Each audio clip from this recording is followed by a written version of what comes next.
उदाहरणों से आगम के सिद्धांतों से हमारे भीतर का जो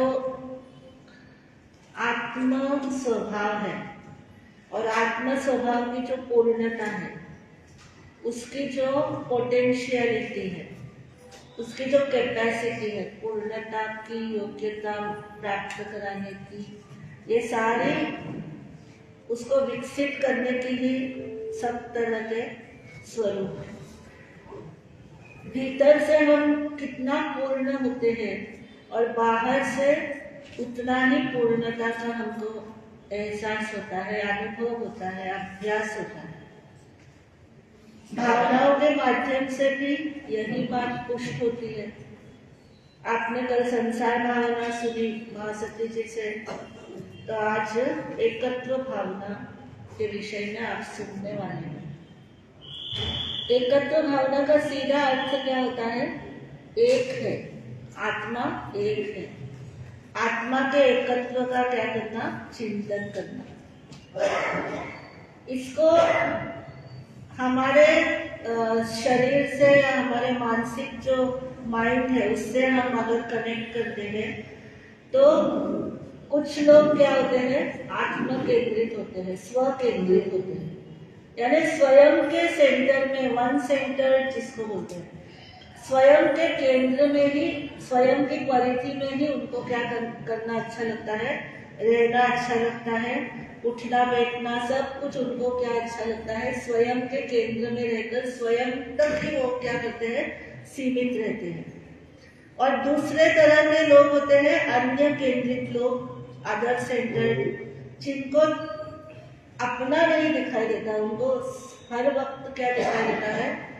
दूसरों का, और दूसरों का ही दिखाई देता है।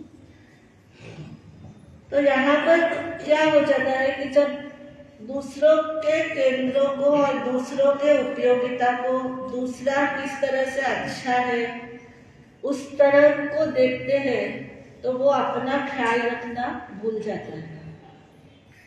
कहते हैं कि अमेरिका एक ऐसा देश है कि उसको हर वक्त दूसरों के बारे में ही, दूसरों को कैसे उपयोगी करना, दूसरों को किस तरह से अपने चीजों से क्या करना?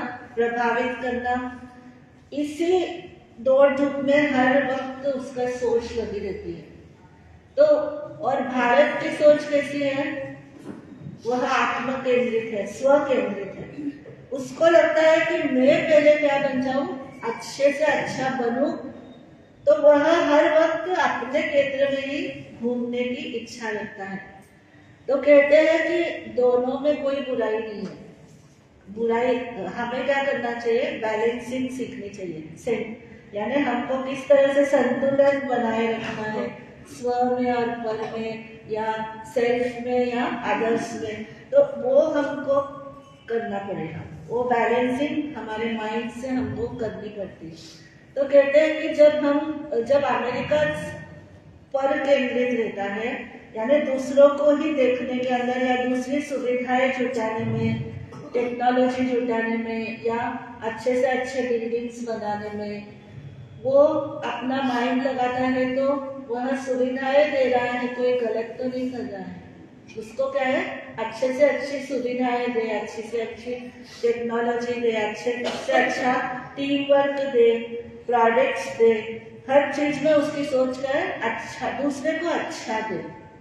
लेकिन गलती वहां हो जाती है, वो जब स्वयं अपना क्या नहीं रखता, ख्याल नहीं रखता।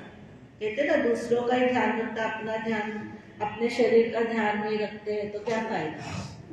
तो इधर सोच वहां पर होती है।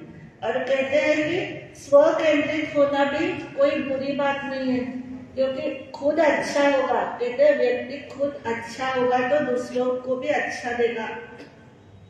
स्वयं पूर्ण होगा, स्वयं अच्छी तरह से, जिसको स्वयं अच्छा खाना खाना आता है तो वह दूसरे को भी कैसा देगा खाना? वो अच्छे से अच्छा ही देगा, अच्छे से अच्छा ही उसकी चॉइस रहेगी। तो खुद अच्छा रहता है तो दूसरे को भी अच्छा वैसे ही रखना है। तो ये भी क्या बुरा है क्या? ये भी तो अच्छी बात है ना, कि खुद अच्छा रहता है तो दूसरे को भी अच्छा देता है, खुद जैसा रहता है वैसे दूसरों के लिए भी करता है, तो ये भी बुरा नहीं है। दोनों ही बुरे नहीं अपने अपने एंगल से देखा जाए तो, लेकिन वह उसको पर केंद्रित होने के लिए भी हमारे भारत के अंदर बहुत सारे संस्कृति हमारे ऐसी बनी हुई है कि हम दूसरों का भी क्या कहते हैं अदर सेंटर भी बनते हैं, यानी पर केंद्रित भी बनते हैं, क्योंकि हमारी संस्कृतियों के अंदर इस तरह से सारे फेस्टिवल्स है, इस तरह के सारे कार्यक्रम है कि हम क्या करते हैं दूसरे चीजों के अंदर भी उतनी ही इन्वॉल्वमेंट देने का प्रयत्न करते हैं। लेकिन आज क्या हो रहा है, आज की परिस्थितियां क्या हो रही है कि जो हमारी नई पीढ़ी है वो सिर्फ सेल्फ सेंटर्ड बन के रहना चाहती है, यानी स्व केंद्रित ही बन करके रहना चाहती है। पर केंद्रित बनने के जो स्थान है उसको अवॉइड करते रहते हैं, जहाँ पर हमारी कुछ अच्छी पर्व है, संस्कृतियाँ है, आध्यात्मिकता है, या हमारे तरह तरह के भारत के अंदर मंदिर है, तरह तरह के आध्यात्मिक परंपराएं हैं, और देखा जाए तो अनेकांतवाद की दृष्टि से देखा जाए तो सभी में हमको कुछ न कुछ क्या मिलेगा, लेने जैसा मिलता है। तो जिस तरह से हम उसको देखते हैं या उसको ग्रहण करते हैं, तो उस तरह से हम क्या कर सकते हैं, नया नया विकास कर सकते हैं। जो चीजें हमको स्वयं करने के अंदर काफी मेहनत लगती है, स्वयं हम कब पढ़ेंगे, आगमों को आप कब पढ़ते हैं, कभी हमको यही रहता है, सभी से सुनने मिलता है कि अलमारी में पुस्तक है, हम भी आए हुए महीना से ऊपर हो गया, अभी तक किसी ने खोल करके एक भी पुस्तक देखने का प्रयत्न नहीं किया। और रही बात हमारी, हम दिन भर उसको देखते रहते हैं, कौन सी पुस्तक है, कौन सी है, कौन सी नहीं है। आते जाते हुए भी हमारा ध्यान क्या रहता है कि पुस्तकें कौन कौन सी अपने यहाँ पे, हमें काफी पता भी चल गया कि यहाँ कौन सी पुस्तक है। तो इस तरह से कभी कभी हम, आप लोगों के पास वो नहीं है विजन, लेकिन हम लोगों के पास में उस तरह का रहता है कि हम आगमों का पूरा हमारे पास अध्ययन रहता है, हमने बहुत वर्षों से उसके अंदर हमने एक्सपीरियंस लिया है, जीवन जिया है। आप लोग कब तो उसको पढ़ेंगे, पढ़ते ही नहीं है। पहली बात तो दिगंबर परंपरा में क्या होता है, एक तरफ मूर्ति होती है, मंदिर होता है, दूसरी तरफ बैठक की व्यवस्था होती है, और उधर अलमारी के अंदर उनके यहाँ पर तत्वार्थ सूत्र जो है उसको मोक्ष शास्त्र मानते हैं। आचार्य उमा स्वाति की रचना है, 9वीं 10वीं शताब्दी की रचना है।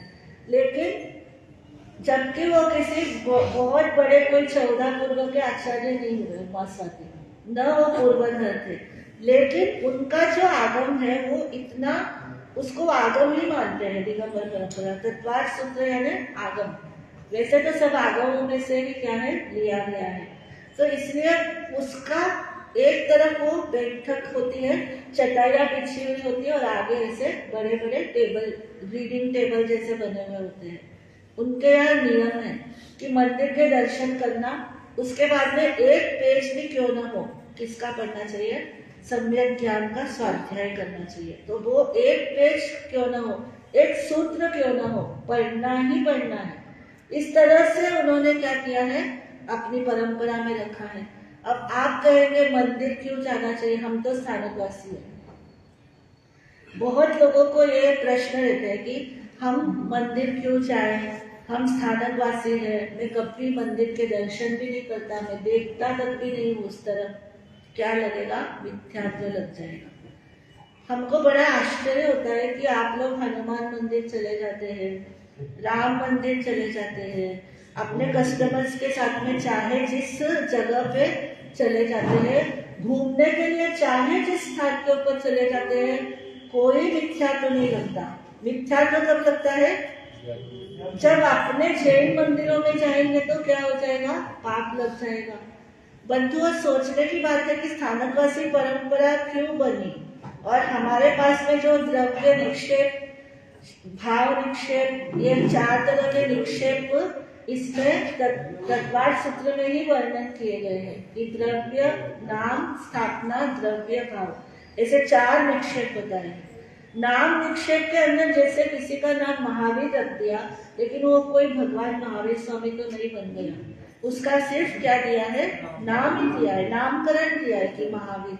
और दिगंबर परंपरा में ये भी बहुत अच्छी बात है कि वो लोग क्या करते हैं कि बच्चों के नामकरण भी करते हैं, तो कौन से सिलेक्शन रहती है उनकी, तीर्थंकरों के नामों की सिलेक्शन रहती है। लड़कियों के नाम रखेंगे तो सतियों की उनकी चॉइस रहती है।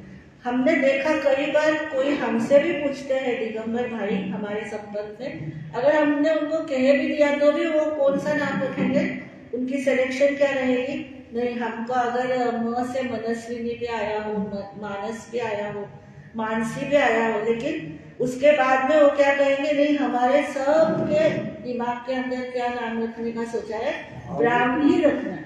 क्या बोलेंगे, ब्राह्मी नाम रखना है। देखो उनका चॉइस कैसी रहती है और हमारी चॉइस कैसी रहती है।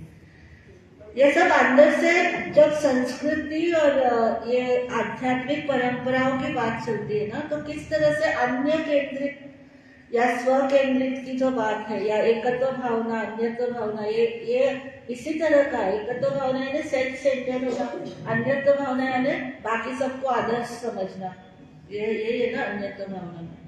तो एकत्व भावना में यह है कि जहाँ देह अपनी नहीं, तहाँ न अपना कोई, आप अकेला अवतरे, मरे अकेला होय, आप अकेला अवतरे, मरे अकेला होय। योग कहूँ या जीव को, साथी समान को, योग कहूँ या जीव को, साथी समान कोई, कर लो आत्म का उद्धार आई, शुभ ये घड़ी, कर लो आत्म का उद्धार आई, शुभ ये घड़ी, शुभ ये घड़ी, देखो मंगल घड़ी, शुभ ये घड़ी, देखो मंगल घड़ी, कर लो आत्म का उद्धार आई, शुभ ये घड़ी, कर लो आत्म का उद्धार आई, शुभ ये घड़ी। तो ये जो है अकेला आप अकेला उतरे, मरे अकेला हुए, ये तो वास्तविकता है। लेकिन इस वास्तविकता के पीछे जो है, अर्थात हम जो कह रहे हैं कि जैसे भगवान महावीर का नाम रख दिया तो नाम निक्षेप हो गया। स्थापना निक्षेप क्या होता है कि भगवान महावीर का चित्र लगा दिया तो क्या हो जाता है, स्थापना निक्षेप हो जाता है। तो उस स्थापना निक्षेप के अंदर कोई दोष नहीं बताया गया, उसमें कोई दोष नहीं है कि आपने क्या किया, भगवान महावीर की फोटो लगा दी, यहाँ तक कि भगवान महावीर की मूर्ति भी आपने रख दी। लोग क्या करते हैं, बुद्ध की प्रतिमाएं रख लेते हैं, बड़े बड़े जो बंगले वाले लोग हैं जो फैंसी रखने की इच्छा रखते हैं, वो क्या करते हैं, शो के लिए बुद्ध की प्रतिमाएं रख देते हैं। उनसे पूछा जाता है कि भाई भगवान महावीर की प्रतिमा क्यों नहीं रखी जाती है, तो कहते हैं भगवान महावीर की प्रतिमा रखी जाए तो हमारे मंदिर वाले लोग क्या करते हैं, उसके ऊपर बहुत टीका टिप्पणी कर देते हैं कि प्रतिष्ठा नहीं करते हैं, उसका प्राण प्रतिष्ठा नहीं की जाती, उसकी पूजा नहीं की जाती है, तो फिर क्या हो जाता है, उसमें पाप लगता है। लेकिन बंधुओं, उनमें भी ऐसा कहा गया है कि 5 इंच की अगर प्रतिमा हो, 5 इंच की, तो उसका अगर पूजा नहीं करे तो भी चलता है, उसकी प्राण प्रतिष्ठा नहीं करवाए तो भी चलता है। तो ये उनकी परंपरा के अंदर है। लेकिन अगर हम वैसे विचार करें, आज ऐसी भी परंपरा आ गई है बंधुओं, जिसको बोलते हैं सिमंदर स्वामी को लेकर के जिनका कंसेप्ट चलता है, वो उनके यहाँ पर ये कोई भी विधियां नहीं है। यहाँ पर हमारा चर्चा सिर्फ ये चल रही है कि स्थापना निक्षेप के अंदर आप कुल देवी देवताओं को रख सकते हैं, आपके घर में रख सकते हैं, यानी रखते हैं, मेरा कहने का मतलब ये नहीं कि रखो आप, ये नहीं है। ये तो सारी क्या हो गई है कि जब हमारे यहाँ पर ओसवाल वंश की स्थापना हुई, या जब हमारा जैनीकरण हुआ, यानी हम क्षत्रियों से जब क्या बन गए, जैन बन गए, तो हम कहीं ना कहीं किसी न किसी देवी देवताओं से जुड़े हुए रहे। जैसे ओसिया से अगर जो ओसवाल निकले हैं, तो वहां की जो माता थी वो कौन थी? चामुंडा माता। मूल में क्या है वो? चामुंडा देवी है ना, बड़े बुजुर्गों को ज्यादा पता है ना, रतन लाल जी। तो वो चामुंडा देवी है। लेकिन उसके बाद में जब रत्नव्रत सूर्य जी ने ओसवाल वंश की स्थापना की, तो पहले तो उनको काफी मेहनत लगती है। कितने समय तक तो उपवास रहे कि उनको शाकाहार का खाना नहीं मिला, भोजन में उनको शाकाहारी गोचरी नहीं मिलती है। तो कितने लंबे समय तक उन्होंने क्या किया, महीनों महीनों तक उपवास भी किया है। और फिर वहां पर रह करके लोगों को उन्होंने अहिंसा का बोध कराया है। तो बड़ी मेहनत करके तो उनको क्या किया, उनको जैन बनाया, उनको अहिंसक बनाया, उनको शाकाहारी बनाया। ऐसे इतना आसान तो नहीं है कि कोई शाकाहारी बन जाएगा। अपन सोच सकते हैं आज भी आपके पास कोई डॉक्टर्स भी हो, कोई कस्टमर आ जाए, उसको कहना बार बार, जब तक उसका हैमरिंग नहीं की जाती तब तक वो अपनी चीजों को छोड़ता नहीं है। इसी तरह से इतना काम तो जैनाचार्यों ने कर दिया कि उन्होंने क्या किया, सब लोगों को क्या बना दिया, शाकाहारी बना दिया। लेकिन उनकी मान्यताओं को भी वॉश करना हो, उसको भी अगर ब्रेन वॉश करना हो, तो उसमें भी कितनी मेहनत लगेगी।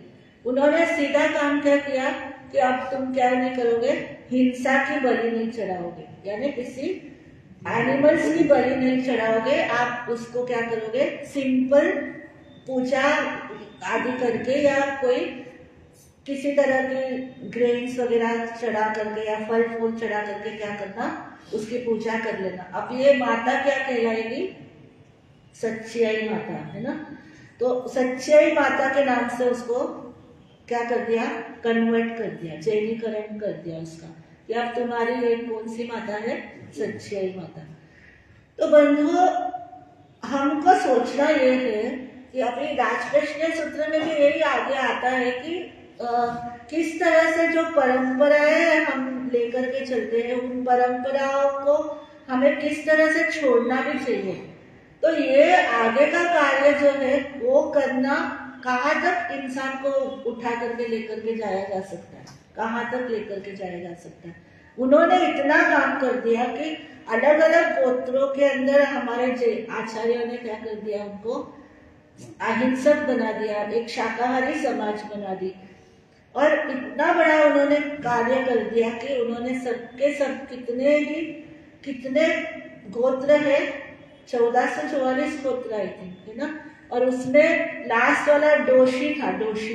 तो बोले इतना ऐसा तो घना ही होशी, क्या बोलते हैं, कितने ही गोत्र होंगे। तो गोत्रों की स्थापना क्यों की, उन्होंने जिनको भी जैन बनाया, जो भी जाति से उन्होंने जैन बनाया, कन्वर्ट किया, उनको एक अलग अलग पहचान देना शुरू कर दिया। कितना बड़ा काम किया है। आज हम विचार करें, तो आज हम लोग विचार करें साधु साध्वी आज के, तो हमें कितना कठिन लगता है कि इतना अलग से जाना, लकीर से हट करके जाना, उन लोगों को भी क्या करना, जैन बनाना। कितने उपसर्ग और परेशान सहन किए होंगे। तो स्थापना में उन सबको स्थापना कर देते हैं, लेकिन वो करनी चाहिए ऐसा नहीं कह रही हूँ। ये तो ये क्या है, ये परंपरा, इन परंपरा को हम धीरे धीरे क्या कर सकते हैं, छोड़ने की तरफ जाना चाहिए।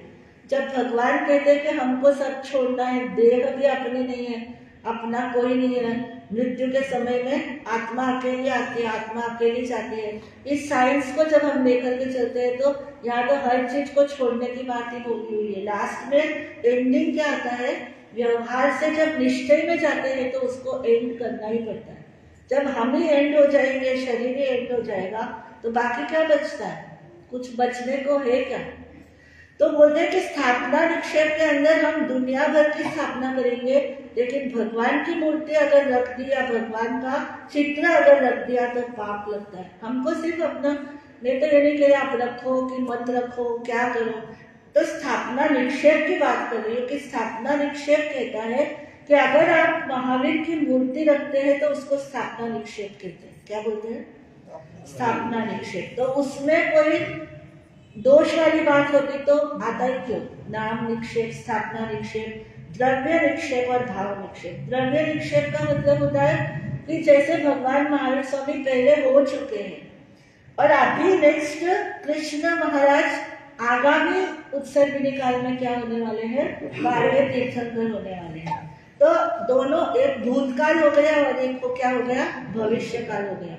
तो इनको हम बोलते हैं द्रव्य निक्षेप। क्या बोलते हैं, द्रव्य, या तो था या होने वाला है, इसको द्रव्य निक्षेप। और भाव निक्षेप का होता है वर्तमान में भगवान का रहना। अभी जैसे सिमंदर स्वामी भगवान वर्तमान में महाविद्य क्षेत्र में तीर्थंकर के रूप में क्या कर रहे हैं, विचरण कर रहे हैं, धर्म प्रभावना दे रहे हैं।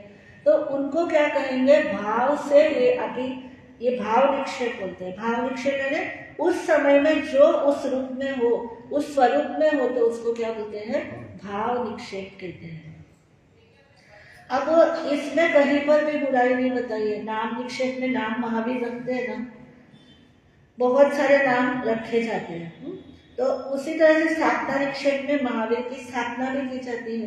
द्रव्य निक्षेप को भी मानते ही है कि कृष्ण बनेंगे या भगवान बन गए हैं, इसको हमारी धार्मिक मान्यता, हमारी श्रद्धा की मान्यता उसको स्वीकार करती ही करती है। और भाव निक्षेप को भी स्वीकार करते ही है कि तीर्थंकर परमात्मा अभी महावीर क्षेत्र में विराजमान है। तो अब इसमें क्या कहाँ पे दोष आता है, बोलो कहाँ दोष आता है? ये आगम बोल रहा है, मेरे नहीं बोले। नाम निक्षेप, स्थापना निक्षेप, द्रव्य निक्षेप, भाव निक्षेप, इस तरह से कह दिया। लेकिन बुद्ध की प्रतिमा रख लेंगे, लेकिन महावीर की प्रतिमा रखने में मिथ्यात्व लगता है और क्या लगता है, पाप भी लगता है। तो ये थोड़ी सी हमको ही क्या करना है, सोचना चाहिए। हमारे दिमाग की फ्लेक्सिबिलिटी हमें रखना है कि हमें किन भावों से शुद्धता मिल रही, किन भावों से निर्मलता मिल रही है। जिन भावों से हमें निर्मलता मिलती है, तीर्थंकर की राग द्वेष रहित प्रतिमा को देख करके हमको क्या मिलता है, हमें उससे शांति मिलती है, हमें प्रसन्नता मिलती है। तो हमें उसे जरूर देखना ही चाहिए। क्यों नहीं देखना चाहिए, देखना ही चाहिए। किस बात की प्रॉब्लम कहाँ आई, प्रॉब्लम पूजा को लेकर के आती है, आडंबर को लेकर के आती है। स्थानकवासी बने तो क्यों बने, हम पूजा प्रतिष्ठाएं या बड़े बड़े जो उसके लिए आडंबर किए जाते हैं उसकी नास्ती है, उसको अवॉइड करने के लिए क्या बोला कि मूर्ति ही नहीं रहेगी, तो उसके नाम से आडंबर भी नहीं रहेगी। क्योंकि उस समय इसी तरह की मान्यता लेकर के चले कि मूर्ति की पूजा करनी चाहिए, ये करनी। लेकिन ऐसा कुछ नहीं है कि मूर्ति की पूजा करनी ही चाहिए। अगर ऐसा हो तो हमारे जो अवशेष मिलते हैं, जो हड़प्पा मोहनजोदड़ो के अंदर कितने ही क्या मिलते हैं, हमारे मूर्तियों के अवशेष मिलते हैं। आज जो इतने मंदिर बन रहे हैं, क्या सबकी मूर्तियां हमेशा पूजा प्रतिष्ठा करके ही रहने वाली है क्या? जब तक उसकी लाइफ है तब तक वो जमीन के अंदर भी क्या रहने वाले हैं, उसी स्वरूप में रहने वाले हैं। तो उसका क्या दोष लग रहा है, वो है तो है, वो भी अपनी जगह पर है। तो कई बातें तो क्या होती है, हमारे व्यवहार, हमारी मानसिक जो बातें हैं उसको हम परंपराओं में ढो करके चलते हैं या इधर उधर की बातों में ढो करके चलते हैं ना, तो वहां पर जाकर के सब तरह की प्रॉब्लम्स आ जाती हैं। तो बहुत सारी बातें हमको खुद आत्म केंद्रित होकर के, अभी आपके एकत्व की भावना आती है ना कि आप अकेला होते, तो कई बातें हमारी पर्सनली हमको डेवलपमेंट कहाँ नजर आ रहा है, हमें पर्सनली हमारी चॉइस है, पर्सनल चॉइस है। पर्सनल चॉइस में भी कल्याण की कामना होनी चाहिए। क्या कहा, कल्याण की कामना उसके साथ जुड़ी हुई होनी चाहिए। जैसे आप अच्छा खाते हैं तो दूसरे के लिए भी अच्छा ही खिलाना है, आप अच्छा पहनते हैं तो दूसरे को भी अच्छा ही पहनने देना है, आप अच्छा बोलते हैं तो दूसरे को भी अच्छा सिखाना है, आप अच्छा चलते हैं तो दूसरे को भी अच्छा चलने की ही प्रेरणा देनी है। तो आप कल्याण कर रहे हैं। आप क्या कर रहे हैं, आप दूसरों के साथ भी अच्छा कर रहे हैं, तो आप अपने लिए भी अच्छे हैं और दूसरों के लिए भी अच्छे हैं, बेस्ट है। लेकिन कब प्रॉब्लम आती है, जब दूसरे का तो सब कुछ बुरा है या मैं जो करता हूँ वही अच्छा है, वहीं पर क्या आती है प्रॉब्लम। इसीलिए कल्याण जुड़ा हुआ होगा, स्व में भी कल्याण चाहिए। सेल्फ सेंटर्ड यानी स्व कल्याण, हमारी भाषा जो भगवान की भाषा है, इनकी भाषा में वेस्टर्न कंट्रीज के अंदर वो घूम फिर के आते तो उधर ही है, सेल्फ सेंटर्ड, और वो भी अच्छी भावनाएं, उसमें भी किसी का अच्छा होना चाहिए। तो भगवान ने तो हमको सीधा कहा स्व और पर दोनों को क्या करते जाओ, साधते जाओ। स्व का अच्छा कैसे होगा कि स्वयं अगर लोभ से रहित है, द्वेष से रहित है, तो आपका बोला हुआ क्या होगा, सामने वाले के ऊपर भी असर करेगा। इसलिए खुद को अच्छा बनाना पहले बहुत जरूरी है, स्व को अच्छा बनाना बहुत जरूरी है, क्योंकि स्व से निकलेगा वही पर के लिए क्या बनेगा, उपकारी बनेगा, पर का अच्छा करने वाला बनेगा। तो डेवलप तो स्व से करना है। तो जब स्व डेवलप होता है तो अदर एक्टिविटीज, जो हमारी सामाजिक एक्टिविटीज के साथ जो भी जुड़ा हुआ है, तो स्वयं में पूर्णता और कंप्लीटनेस, शुद्धिकरण, पर्सनली विजन अगर हमारा अच्छा रहेगा तो हम क्या करेंगे, दूसरे को भी अच्छा विजन, अच्छी परंपराएं को आगे बढ़ाने के अंदर हम उसको आगे बढ़ाएंगे। इसीलिए भगवान कहते हैं स्व का भी करना चाहिए, पर का भी, मतलब संतुलन दोनों का रखने की जरूरत है।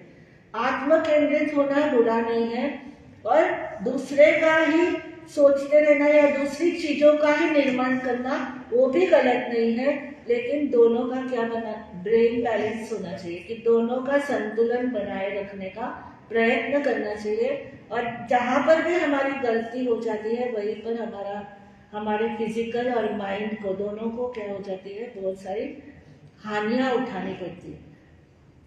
तो ये पहले की बात हो गई, आज की जमाने की बात वो वैसी नहीं है।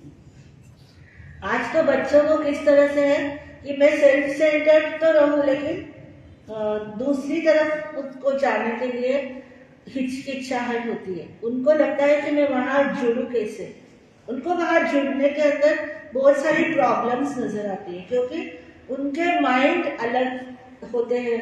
वो उनकी माइंड के अंदर कोई परंपरा बंधी हुई नहीं है, वो कोई जाति बंधी हुई नहीं है, कोई धर्म बंधा हुआ नहीं है। उनके यहाँ पर कोई ऐसा रूल्स और रेगुलेशंस नहीं बनाया उन लोगों ने कि इस तरह से हमें रहना है।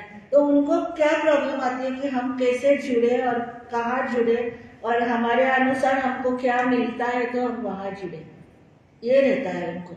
उनकी चॉइस के अनुसार अगर हम उनको देते हैं तो आज भी बहुत इजी है जोड़ना, बहुत इजी तरह से हम जोड़ सकते हैं।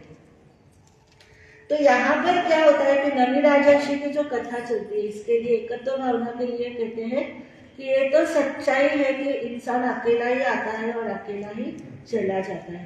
तो जब नमी राजर्षि को क्या मिला था, एक ही चीज मिली थी, क्या कि उनको जब वेदना हो गई थी, उनके पूरे शरीर के अंदर क्या हो गया, दाहर ज्वर कहते हैं उसको। दाहर ज्वर यानी पूरा शरीर हर वक्त 104 105 डिग्री से तपता ही रहता है, हर वक्त हर समय, रात और दिन।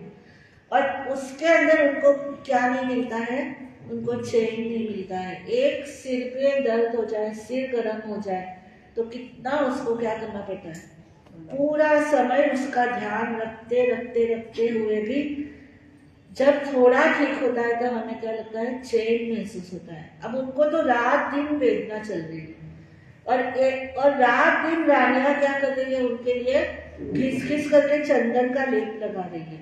कहानी आप लोगों ने बहुत बार सुनी है। और वो कंगन जब टकराते हैं, क्योंकि सुहाग की चूड़ियां काफी सारी पहनी हुई है, तो वो आपस में टकराती है, तो उनको शोर अच्छा ही नहीं लग रहा है। क्योंकि ऐसे भी सिर दर्द होता है तो शोर अच्छा नहीं लगता, कि उनको तो इतना हो रहा है।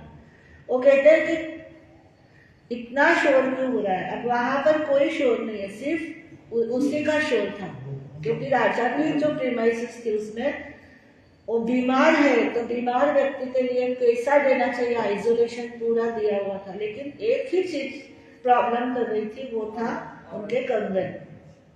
तो फिर मंत्री को जब राजा ने कहा, तो मंत्री ने भी बुद्धिमानी से कहा कि एक एक कंगन पहन लो, सुहागन के लिए जरूरी है तो एक एक पहन लो, बाकी के सब क्या कर दो, उतार दो, क्या जरूरत है। तो वो एक एक पहन करके क्या करती है, चंदन घिसती है। तो राजा सोचता है कि रानियों को क्या बहुत दुख हो रहा है, घिस घिस करके दर्द हो रहा है क्या, या थक गए हैं कि उन्होंने चंदन घिसना बंद कर दिया।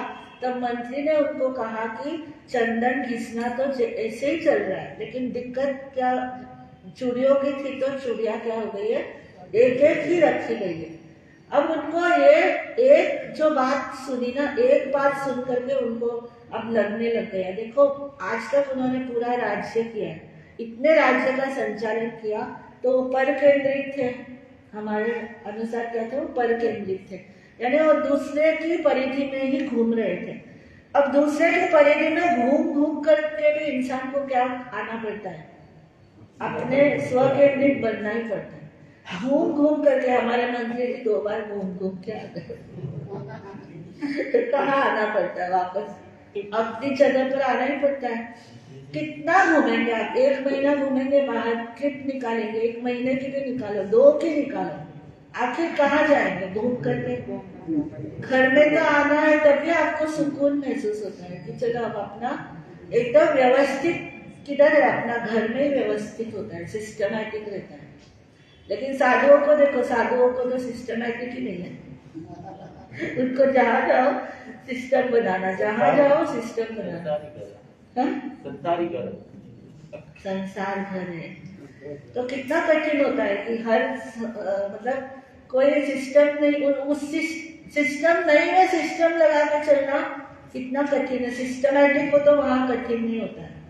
तो यहाँ पर नमी राजर्षि का सारा सिस्टम बना हुआ है, वो राजा बने हुए हैं और उनका सारा सिस्टम है। अभी उन्होंने सब कर लिया, अब उनको लगता है कि अब ये भी क्या है, ये जहाँ एक अकेले होते हैं तो वहाँ कोई टेंशन नहीं रहती है, वहाँ जहाँ इतना झमेला होता है वहीं पर क्या होता है, टेंशन होती है। अब गलत वो भी नहीं है, क्योंकि वो इतना कुछ कर चुके हैं, वो पर केंद्रित हो चुके हैं, बहुत कुछ कर चुके हैं।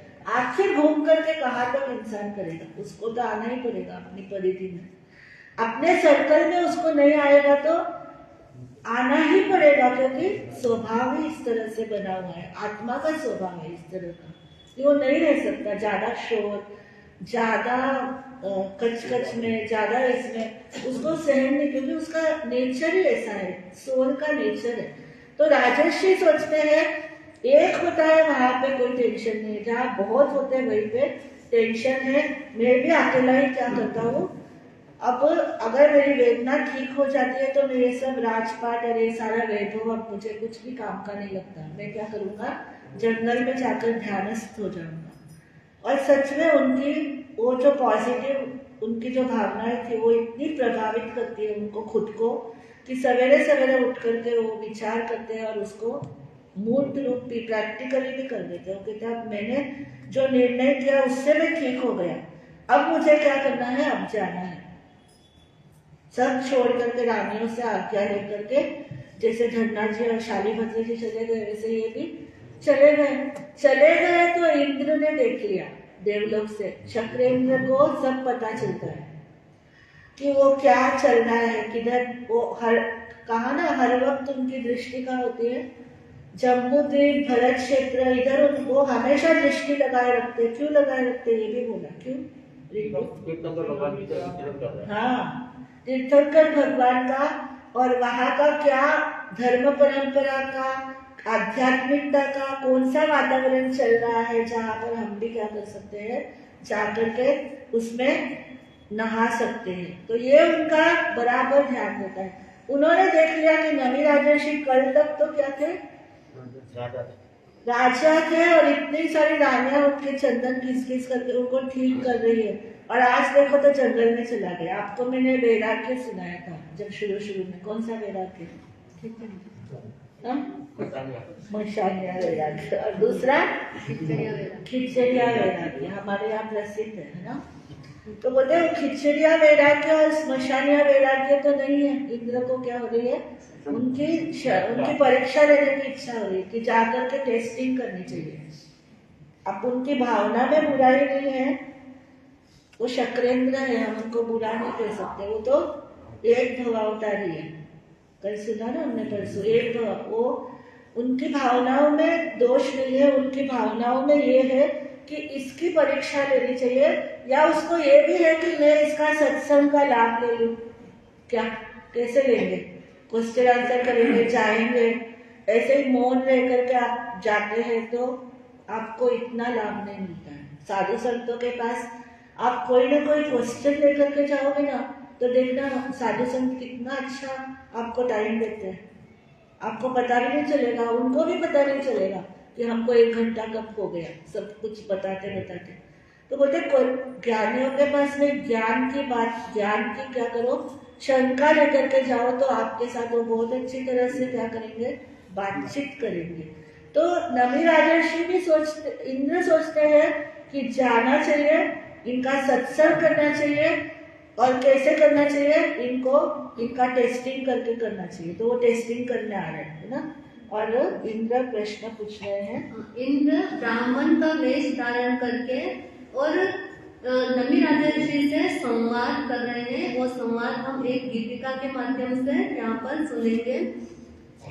राजर्षि नमी राजर्षि तूने तोड़ा मोह का ताला, राजर्षि नमी राजर्षि तूने तोड़ा मोह का ताला, छोड़ के अपने महल चौबारे क्यों जंगल में जाता, छोड़ के अपने महल चौबारे क्यों जंगल में जाता, राज है क्या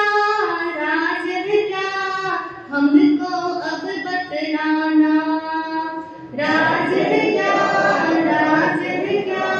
कुछ हमको बतलाना, सुख के साधन सारे तेरे स्वर्गों जैसे न्यारे, राजमहल में एक से बढ़कर एक थे खूब नजारे, सुख के साधन सारे तेरे स्वर्गों जैसे न्यारे, राजमहल में एक से बढ़कर एक थे खूब नजारे, आंख मूंद ली फिर क्यों तूने, आंख मूंद ली फिर क्यों तूने, क्यों महलों से भागा, तेरे प्रियजन तुझे बुलाए कुछ उनकी सुनता जा, मान भी जा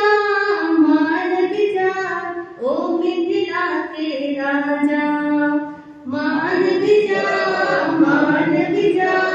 ओ मिथिला के राजा।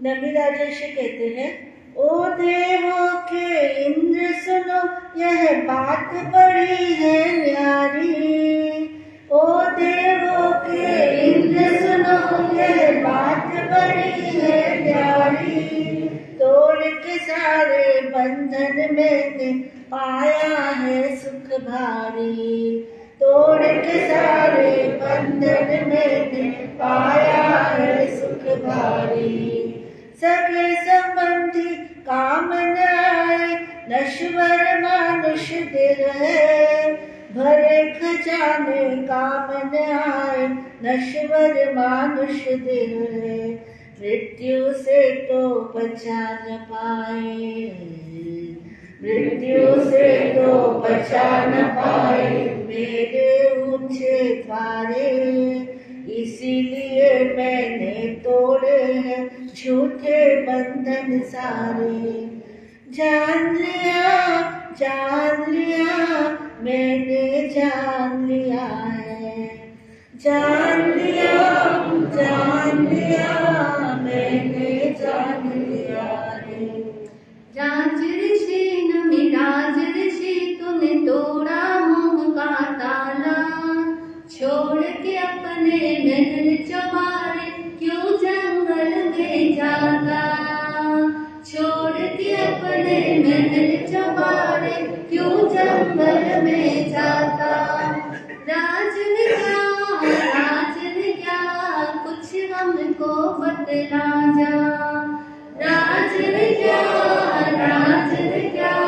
कुछ हमको बतला जा, तेरे राज्य में बेरी आके राजपाट लूटेंगे, तेरे राज्य में बेरी आके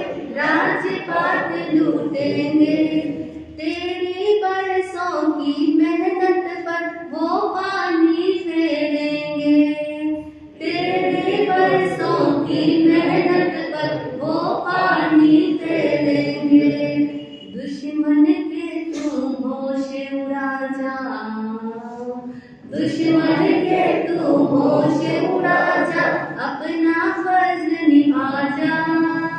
लौट दिया ओ मिथिला के राजा, लौट दिया ओ मिथिला के राजा। ओ देवों के इंद्र सुनो, यह बात बड़ी है न्यारी।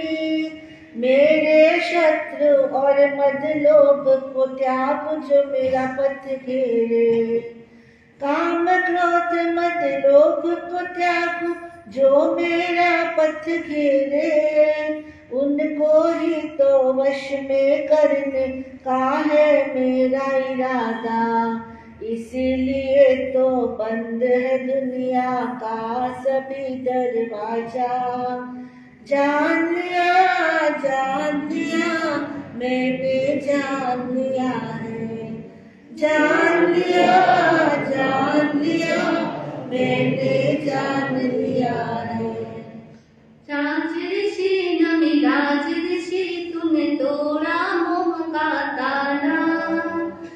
छोड़ के अपने महल चौबारे क्यों जंगल में जाता।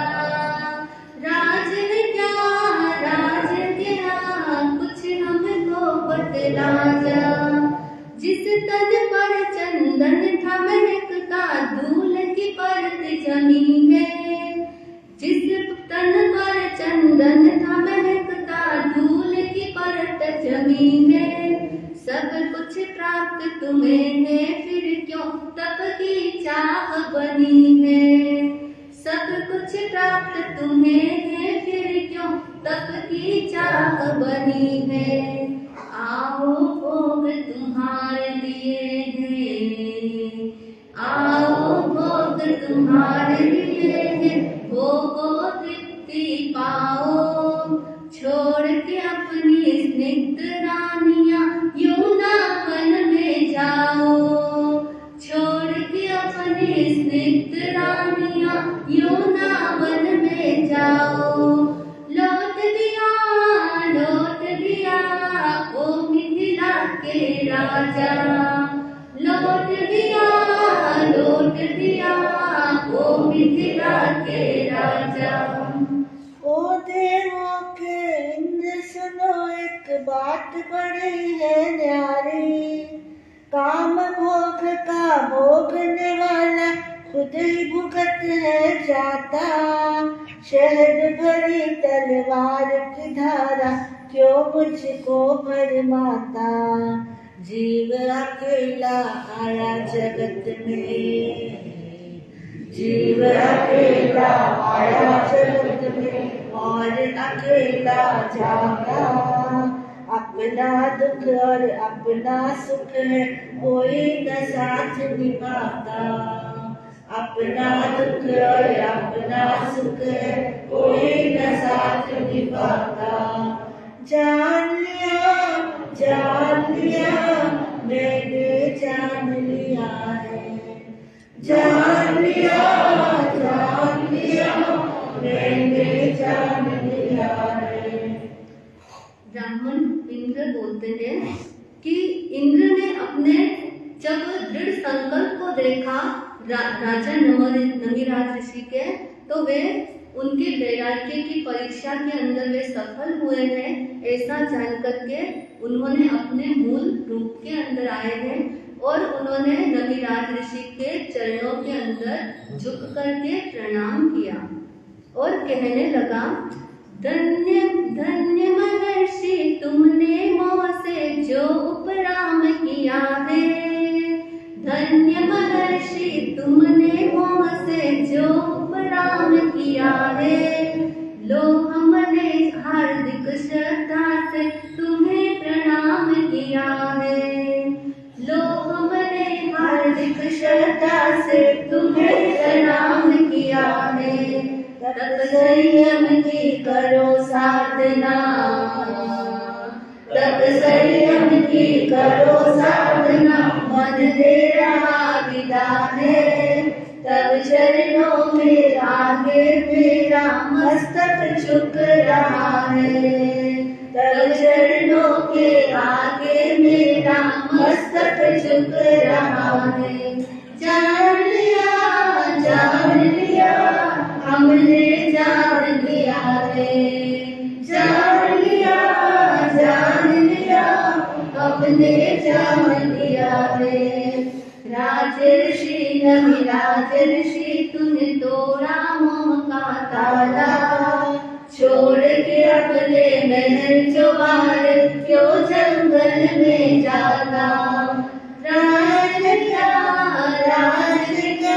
कुछ हमको बतला जा। राज क्या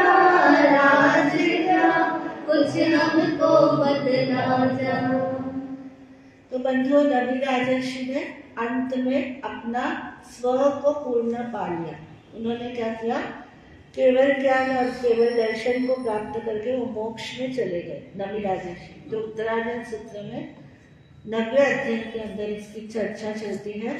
तो एकत्व भावना की जब बात आती है तो नवि राजर्षि का ही क्या दिया जाता है? एग्जाम्पल दिया जाता है कि इंसान आखिर तो क्या करता है इस दुनिया से, उसे चाहे नहीं चाहे तब भी इस शरीर को छोड़ना ही पड़ता है। जितने आयुष्य कर्म का बंध है उतना भोग करके इंसान को जाना ही है। लेकिन उसके अंदर ये भावना अगर आ जाती है कि मैं आत्मा हूँ, एक ये आया की जो भावना है स्थानांतर सूत्र के अनुसार कि आत्मा एक है, लेकिन पर्याय की दृष्टि से अनेक चोलों को, अनेक फॉर्म्स को क्या करती है? धारण करती है। तो इसी तरह से ये भी मेरा जो पर्याय, मेरी जो फॉर्म है एग्जिस्टेंस का, वो भी क्या करना पड़ता है? बदलना ही पड़ता है। तो यह एकत्व हमारे जीवन के अंदर सामूहिकता में रह करके भी एकत्व की हमारी पहचान हो। क्योंकि एकत्व क्या होता है? अकेला व्यक्ति, आप देखते हैं बच्चों को जब बोर्डिंग में छोड़ देते हैं या बाहर चले जाते हैं, अपनी जिम्मेदारी को खुद समझते हैं, उठना भी टाइम पे, नहीं तो घर में उठा के तंग आ जाते हैं। वहाँ पर वो खुद क्या करते हैं? रिस्पॉन्सिबल बन जाते हैं कि वो उठते भी है टाइम से, पढ़ते भी है समय पर, वो सब कुछ कर लेते हैं। किसके कारण?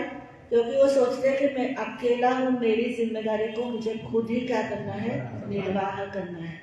तो ये सामूहिकता में भी एकत्व रहना बहुत जरूरी है, क्योंकि स्वयं की जिम्मेदारियों का एहसास। इसी तरह से आध्यात्मिक क्षेत्र में भी ये एहसास होना चाहिए कि हमारे कर्मों की जिम्मेदारी हमारे ऊपर है। हमारे दोषों की और हमारे गुणों की जो जिम्मेदारी है वो किसके ऊपर है? हम पर ही अवलंबित है। इसकी भावना के लिए ही एकत्व भावना का चिंतन होता है। वन सेंटर्ड होने की चिंता हमको सतत रहनी चाहिए। सामूहिकता में हमारा व्यवहार होता है, लेकिन एकत्व में ही हमारा क्या है?